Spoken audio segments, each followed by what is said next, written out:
No se trata de conocer mi verdad. Vosotras sabéis que muchas veces, con frecuencia, de forma no intencionada, buscamos imponer nuestra verdad a los demás, considerando que nuestra verdad es la verdad, que lo que vemos es toda la realidad y no solo un pequeño aspecto de la realidad. Esta reflexión que vamos a hacer juntos es para descubrir la verdad acerca de mí. Que cada uno haga su reflexión para que se mire hacia adentro. Es un viaje interior. Se ha mencionado al gran filósofo Wittgenstein, el austriaco, tan conocido sobre todo por su Tractatus, y yo voy a utilizar otras frases de Wittgenstein que decía: los límites de mi lenguaje son los límites de mi mundo. Quiere decir que nosotros hoy, aunque usamos palabras, y las palabras son el gran descubrimiento del ser humano hace 150.000, 200.000 años, sabiendo que la palabra y el lenguaje de alguna manera moldea nuestra forma de pensar, el lenguaje genera emociones, genera imágenes, hemos hoy juntos de ir más allá del lenguaje. ¿Cómo se puede hacer esto? Yo solo he descubierto una forma, que es la metáfora. La metáfora, el símbolo, como nos comentabas tú, Carlos, tiene la capacidad de meternos automáticamente en mundos profundos. Entonces vamos a ir abandonando la superficie y poquito a poco vamos a ir ahondando en el mundo de lo profundo. La apariencia que las personas muchas veces mostramos es una apariencia tosca, que no hace juicio a la realidad. ¿Y esta apariencia de dónde viene? ¿Por qué se genera así? Es una mezcla muy compleja. En primer lugar está la máscara. ¿Qué es la máscara? Es como yo me he de presentar ante vosotros y ante vosotras para no mostrar mis vulnerabilidades y mis fragilidades, para no mostrar mis miedos, para no mostrar mis desconfianzas, para no mostrar mis despistes, mis torpezas. Pero a veces, por más que la máscara esté actuando, observando la realidad atentamente, diciéndome: Mario, quieto, no muestres esto, ponte más serio, la espalda más recta, de vez en cuando se cuelan torpezas, se cuelan inseguridades, se cuelan miedos, se cuela la sombra, descubierta por Carl Gustav Jung en un sueño, cuando vio que algo le seguía y sintió terror. De repente se dio la vuelta y vio que lo que le seguía era su propia sombra. Pero, sin embargo, también sabemos que en la expresión que tenemos las personas a veces hay una enorme grandeza y nos sale una idea colosal, o somos especialmente creativos o especialmente bondadosos y generosos. Y eso es porque también se cuela lo más profundo que hay en el ser humano, que es hacia donde está destinado en nuestro viaje. El núcleo, el core, la esencia del ser humano, lo que nos da nuestra existencia. Si nosotros vamos abandonando un poco el pensamiento, lo cual se consigue a través de la reflexión profunda, la meditación, el silencio, del que tú nos hablabas tan bellamente, Javier, el silencio, cerrar los ojos, y empezamos a alejarnos de este diálogo incesante que a veces tenemos, esta jaula de grillos, penetramos en el núcleo de la geoda. Y en el núcleo de la geoda, que es el mundo del inconsciente, ya no hay pensamiento, solo hay una experiencia directa con la realidad, una intuición profunda de lo que eres. Y el primer estrato que nos encontramos es la sombra. ¿Qué es la sombra? Todo aquello de ti, no solo que no te gusta, sino que crees que no es aceptable y has sumergido en las profundidades de la inconsciencia porque crees que si lo muestras vas a ser rechazado. Hay una sombra que es la sombra blanca en la cual sumergimos incluso la alegría. Imaginaros que habéis estado en un entorno familiar cuando eres pequeñitos o un entorno escolar y vosotras vuestra alegría la mostrabais y alguien os ha dicho: aquí todo es demasiado serio. ¿Qué es eso de reírse tanto o estar tan contento? No sé si sabéis que después del desastre de Cuba, donde España fue un desgarro, Valle Inclán atacó durísimamente, la generación del 98, Valle Inclán atacó durísimamente a Joaquín Sorolla, el pintor de la luz, porque no podían aceptar en aquella época donde todo el mundo se desgarraba las vestiduras y se cubría el cuerpo de ceniza, no podían entender un pintor de la alegría, un pintor de la ilusión, un pintor de la luz. Y eso nos pasa también a las personas, vamos sumergiendo aspectos nuestros porque parece, da la sensación, tenemos la idea de que si los mostramos no vamos a ser aceptados. Por eso, la primera experiencia cuando se entra a través de la meditación, la reflexión o el silencio profundo es la experiencia con la sombra. No es una experiencia agradable, es entrar en el basurero. Pero ese basurero es parte de lo que somos. Nosotros no somos basura. Una ciudad con basura no puedes decir es un basurero. Tiene basura y esa basura es parte de lo que eres. Y si no lo asumes, si no lo asumimos, si lo aceptamos, va a salir por los recovecos y cuando menos te interesa, vas a decir lo que no querías decir. Y cuando menos te interesa, vas a hacer lo que no querías hacer.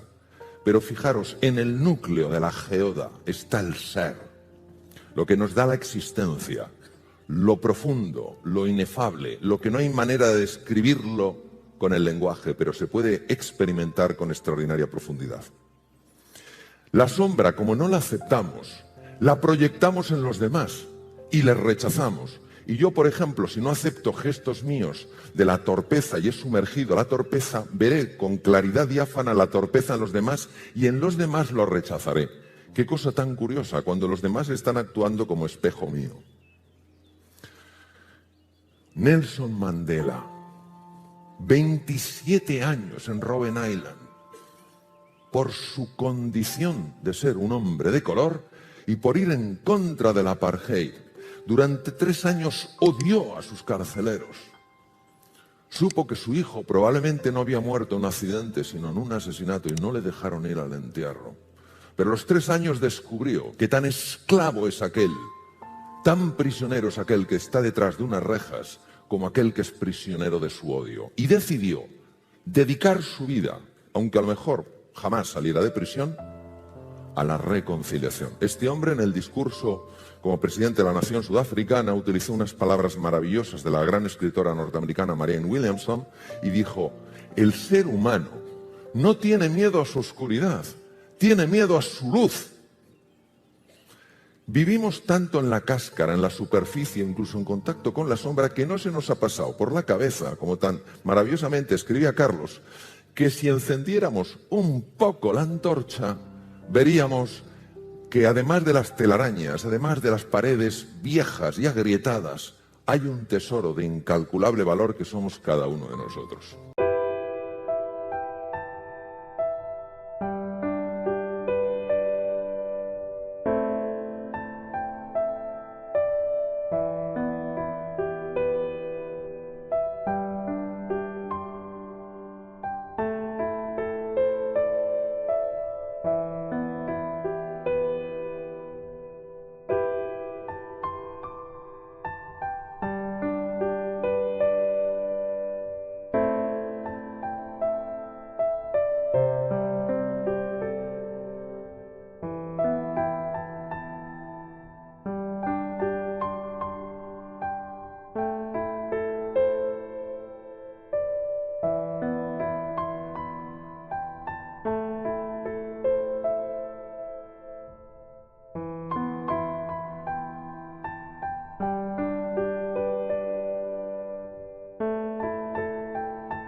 Don Juan Ramón Jiménez, no corras, ve despacio, que donde tienes que ir es a ti solo. Previo a Joseph Campbell, hubo un científico que os sonará a todos, fue discípulo de Freud, y fue la gran desilusión de Freud, no porque el hombre fuera desilusionante, sino porque no estaba dispuesto a considerar que el ser humano se pudiera comprender exclusivamente, sobre todo su patología mental, solo desde la sexualidad. Fue Carl Gustav Jung, él era suizo, Freud era austriaco, y Jung estudió mucho el impacto de la mitología en el inconsciente. Todos tenemos lo que se llama personajes dormidos. En las distintas dimensiones del ser humano aparecen cosas muy hermosas y cosas muy feas. Jung le llamó la sombra. Y es muy difícil verlos, es muy difícil reconocerlos. Y aunque hay personas que te dicen, oye, ¿no te has dado cuenta de esto? Y dices, pero ¿qué va? Eso no es así. Sí, lo está viendo todo el mundo, menos tú. Pues la gente está equivocada. El ser humano, al menos en mi experiencia, solo tiene un oponente. Nunca es otro ser humano. Es su propio ego. El ego es ceguera. El ego ha causado más muertes y más violencia que todas las guerras juntas. De hecho, todas las guerras surgen en su esencia del ego. Yo tengo razón, tú estás equivocado y no te pienso escuchar. Voy a utilizar otra metáfora para hablar de este mundo por la enorme sutileza y porque se escapa el lenguaje. Imaginaros que fuéramos olas. Una ola que tiene un nivel de conciencia elevado sabe que está hecha de mar y por tanto ve a otra ola, sea más alta, más baja, más ancha, más delgada, y la reconoce como de la misma naturaleza y por tanto sería absurdo que tú atacaras a algo que es de tu misma naturaleza. Pero ¿qué pasaría si la ola se hubiera olvidado de que está hecha de mar y solo se fijara en su forma y dijera, yo soy una ola y tú eres una ola diferente y no hay nada que me una a ti en la distancia? Ese momento que no se sabe cuándo se originó es cuando surge en el ser humano la creencia que creemos que hay, o entendemos que es la más profunda, que anida en el ser humano y que es el ego. El ego es una creencia de enorme profundidad en la separación. Cada ola se ve separada del resto. Por tanto, si tú, otra ola, desapareces, te estrellas con una roca, ¿qué más me da? Si tú eres distinta a mí. De ahí nace el egoísmo, el ensimismamiento, el centramiento exclusivamente en uno. Pero si yo reconozco que tú, ola, vas a estrellarte contra una roca, pero entiendo que tú y yo somos unidad porque somos océano, ya me importa y jamás te podrá hacer daño. Esta creencia se genera muy pronto en el ser humano, probablemente va de generación en generación y nacemos con ella. Y tiene un arraigo importantísimo a nivel del cerebro. Cuando somos niños, al sentirnos aislados, aunque vivamos en una familia y vivamos en un entorno cultural, al sentirnos aislados, al sentirnos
sentirnos en peligro, al sentirnos indefensos, cualquier experiencia que tengamos de pequeñitos, que incremente esa sensación de pequeñez, de aislamiento, de miedo, de impotencia, va dejando un recuerdo probablemente en ciertas regiones del cerebro, y fundamentalmente en los núcleos amigdalinos. ¿Qué ocurre? Que cuando somos mayores eso está ahí, y vamos a un sitio, vamos a una fiesta, nadie nos hace ni caso, y ese no sentirte aceptado inmediatamente produce un disparo en esas estructuras cerebrales.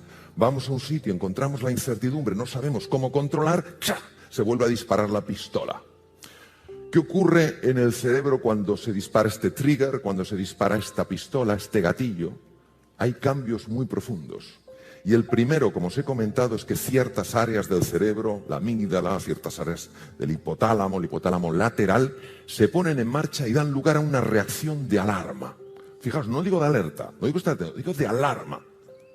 Cuando esta reacción de alarma se produce, estamos probablemente ante el origen de la violencia, porque sale la bestia que hay en nosotros, sale Mr. Hyde.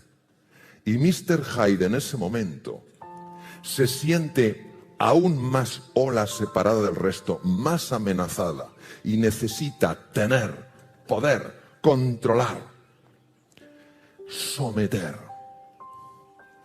Pero esto no es porque el ser humano en su núcleo no tenga bondad, verdad o belleza. Es porque vivimos a nivel de una creencia muy instalada que es el ego, donde cada ola no se siente parte del mar. Cuando las personas somos violentas, es porque tenemos miedo y porque sufrimos. Detrás de todo acto de agresividad hay una persona que sufre y que muestra su sufrimiento, curiosamente, haciendo sufrir a los demás. Otra cosa importantísima que me encantaría compartir con vosotros: cuando se activan los centros de alarma en el cerebro, en la amígdala, en el hipotálamo lateral, se desconecta por completo o casi por completo las áreas más importantes del cerebro humano para pensar con claridad, para tomar buenas decisiones, para aprender, para ser creativo. Es decir, las áreas de la inteligencia se desconectan. On, el sistema de alarma; off, el otro. El budismo no es una religión en el sentido habitual que utilizamos, aunque religión viene de religare, que es volver a unir lo separado. Es una filosofía. Y los budistas, Sakyamuni Buda, el príncipe Gautama Siddhartha, fueron grandes y son grandes investigadores de la mente. Yo he tenido algunos maestros budistas que me han ayudado a entender aspectos de la mente. Y fijaros qué interesante, su receta, su camino en 7 pasos, para ir reduciendo el poder que esa creencia tiene en nosotros. No te sientas ofendido. Libérate de la necesidad de ganar. Libérate de la necesidad de tener razón. Libérate de la necesidad de sentirte superior. Libérate de la necesidad de tener más y más. Libérate de la necesidad de identificarte con tus logros. Yo soy mis logros, yo soy mi estatus, yo soy mis títulos académicos, yo soy... No, tú eres mucho más que eso. Tú tienes unos títulos...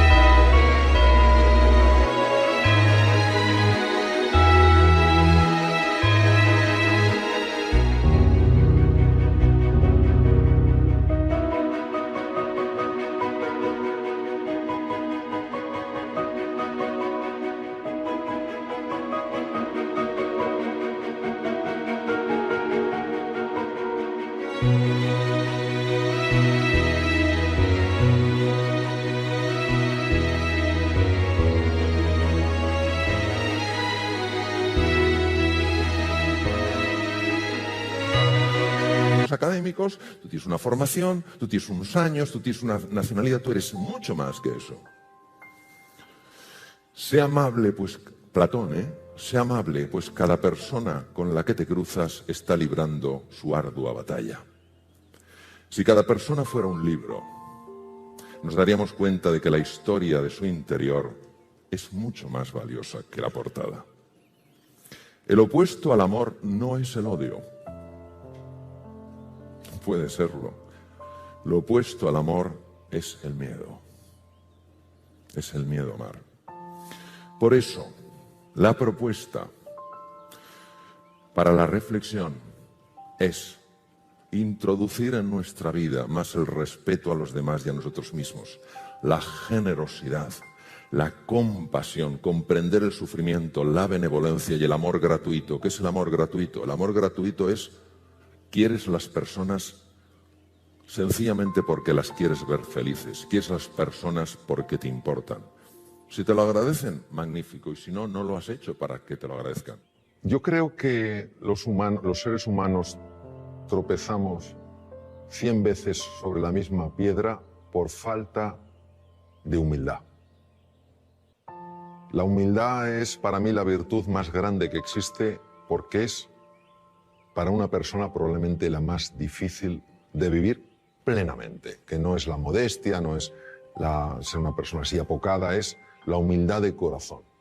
Cuando una persona es realmente humilde, y no lo digo por mí porque desafortunadamente no lo soy, pero sí por personas con las que he estado, grandísimos seres humanos con una humildad aplastante, son personas que tienen mentalidad de principiante. Es decir, puede ser un premio Nobel y te está escuchando como si fuera un alumno tuyo.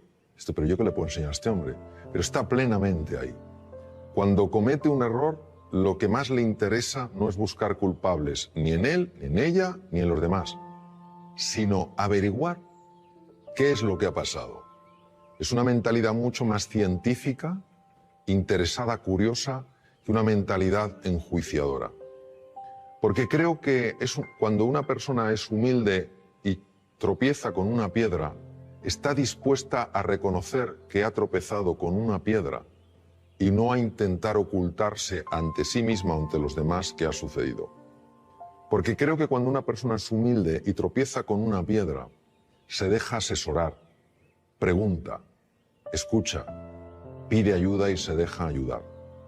Creo que nuestra soberbia nos mata, literalmente. No queremos aceptar las cosas como son. Queremos que sean a nuestra medida. Queremos que la vida se pliegue a nuestros deseos. Por eso no fluimos con la vida. Cuando aparece algo que no nos gusta, nos preguntamos ¿por qué?